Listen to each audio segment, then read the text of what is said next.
Hola, ¿qué tal? Muy buenas y bienvenidos a este nuevo vídeo donde veremos cómo podemos reiniciar el proceso del menú inicio en Windows 11.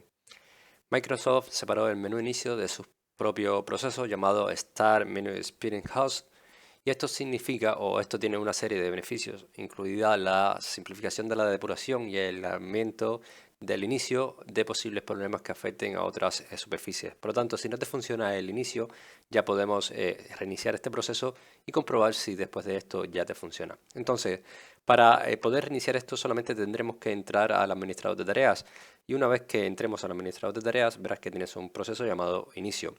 Entonces, para poder acceder al administrador de tareas, lo único que tienes que hacer es presionar en tu teclado las teclas de control mayúscula escape.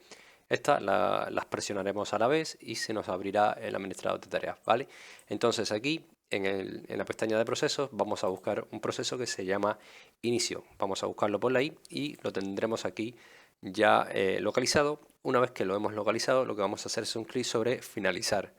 Esto lo que hará es apagar, es decir, dejar cerrar este proceso de inicio y lo reiniciará. Una vez que tengas esto hecho, verás si tu inicio ya vuelve a funcionar de manera correcta.